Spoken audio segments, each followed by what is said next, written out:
Welcome back to my channel. আমি পূজা। আশা করি তোমরা সবাই খুব ভালো আছো, সুস্থ আছো, আর আমিও খুব ভালো আছি। আর আজকে সকাল সকাল রেডি হয়ে গেছি, আমরা যাচ্ছি তারাপীঠ। তো এই যে দেখো তোমাদের দাদাভাই, ওই যে দেখাও গো মুখটা একবার, এই যে রেডি হয়ে গেছে। তো আমরা দুজন নয়, অনেকেই যাচ্ছি।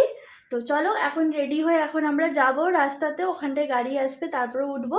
তো তারপরে তোমাদের সাথে পরে আবার দেখা হবে। তো তোমরা কন্টিনিউ ব্লগটা দেখি। এখনো এখানে বসে আছি, গাড়ি এখন এসে পৌঁছাই। আর তার মাঝখানে আমার বর দারুণ একটা ঘটনা ঘটিয়ে ফেলেছে, মোবাইল রাস্তাতে ফেলে দিয়ে চলে এসেছে। কপাল ভালো, একজন পেয়েছিল। উনি মোটামুটি, আমি যখন ফোন করি উনি বললো যে ফোনটা আমি রাস্তাতে কুড়িয়ে পেয়েছি, থানাতে যাচ্ছি জমা দেবো।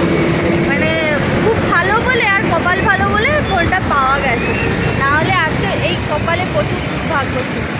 সকাল সকাল যাওয়ার সময় বিশাল একটা অঘটন ঘটে গেল। এর আগে একটা ফোন হারিয়েছে তোমাদের দাদাভাই, অফিসের একটা ফোন। কি বলবো, কবে যে বড় হবে, কবে যে সিরিয়াসনেস আসবে ভগবানই জানে। তো যাই হোক, যাওয়ার সময় সকালবেলা বেশ একটা মনে আনন্দ নিয়ে বেরিয়েছিলাম, কিন্তু মনটা খুব খারাপ হয়ে গেছিলো। এখন আপাতত ঠিক আছে, কিন্তু এখনও হয়ে গেল আধ ঘন্টা, এখনও কেউ আসেনি, আমরা এখনও বসেই আছি। কি বলবো, আমাদের সাথেই মনে হয় ঘটনাগুলো ঘটে থাকে। একটা চায়ের দোকানে বসে আছি, এই যে ব্যাগ।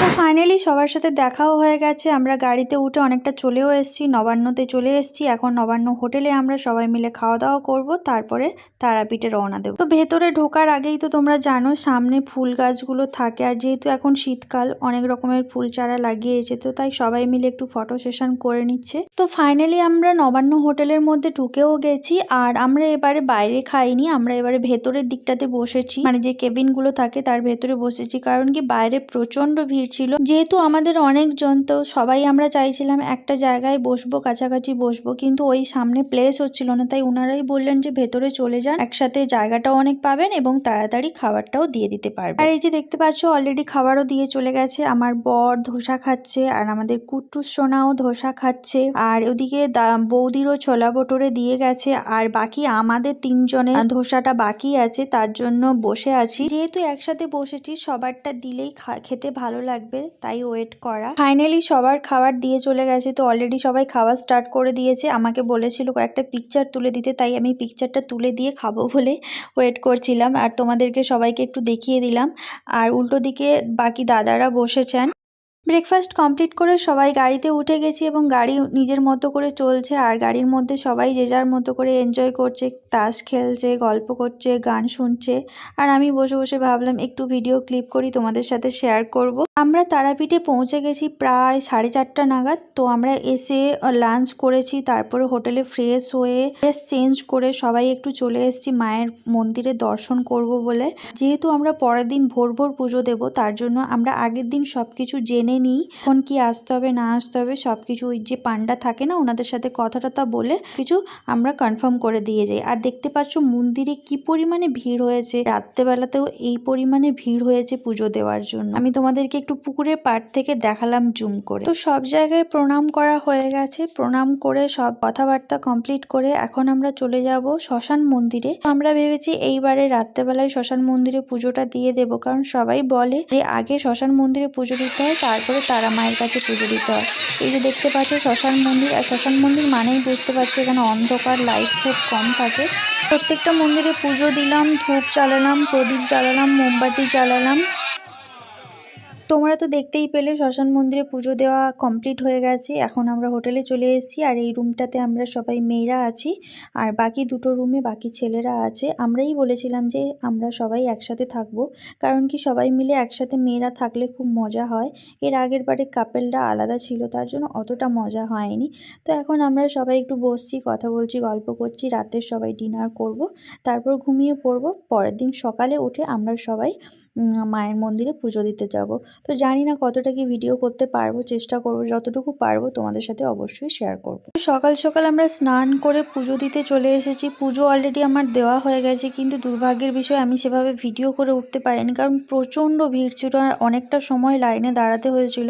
আগেরবারে যখন এসেছিলাম এতটা ভিড় ছিল না বা এতটা লাইন দিতে হচ্ছিল না, কিন্তু এইবারে প্রচুর লাইন দিতে হয়েছে, প্রচুর ভিড় ছিল। ভিআইপি লাইনে দাঁড়িয়েও অনেকটা সময় লাইন দিতে হয়েছে এবং ভিড়ভাড়টা ছিল, তার কারণে আমি একটুও ভিডিও ক্লিপ নিতে পারিনি। তারাপীঠে পুজো দিয়ে এখন আমরা চলে এসেছি কঙ্কালীতলা। আর কঙ্কালীতলাতে এই শিব মন্দিরটা নতুন হয়েছে, আগেরবারে যখন এসেছিলাম তখন সবে হচ্ছিল, এইবারে পুরো কমপ্লিট হয়ে গেছে। আগেরবারে যখন এসেছিলাম একদমই ফাঁকা ছিল, কিন্তু এইবারে দেখলাম প্রচুর দোকান হয়েছে, প্রচুর লোকজন।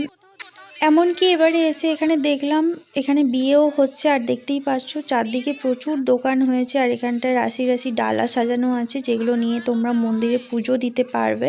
তো আমরাও সবাই পুজো দিয়েছি, প্রণাম করেছি। আর এই জায়গাটা আসতে খুবই ভালো লাগে, এত সুন্দর জায়গা, চারদিকের পরিবেশটা এত সুন্দর, এলে জাস্ট মনটা একদম ভরে যায়। আমার তো বেশ ভালোই লাগে, শুধু সময়ের কমের জন্য আমরা বেশিক্ষণ স্টে করতে পারি না, কিন্তু মনে হয় বসে থাকলে কী যে শান্তি বলে বোঝানোর মতো ভাষা নেই। তো চলো ভেতরটা ঘুরে দেখা যাক, আর মায়ের দর্শনও তোমাদেরকে করাবো।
কঙ্কালীতলা হলো ৫১ শক্তিপীঠের মধ্যে এটি একটি, যেখানে দেবীর কঙ্কাল অথবা অস্থি পড়েছিল।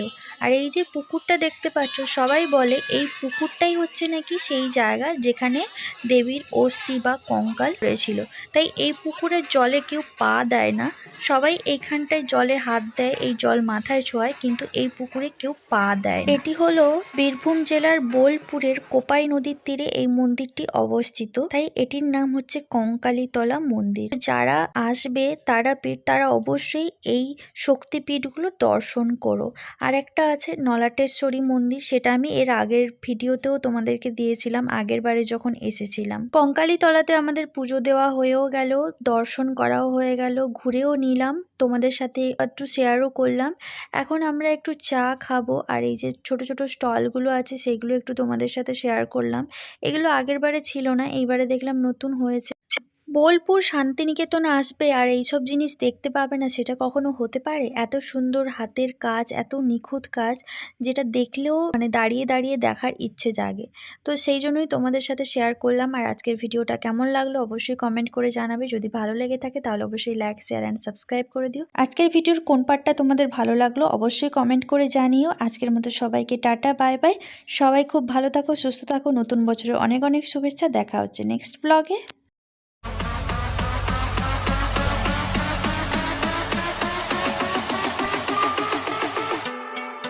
There's no bargain.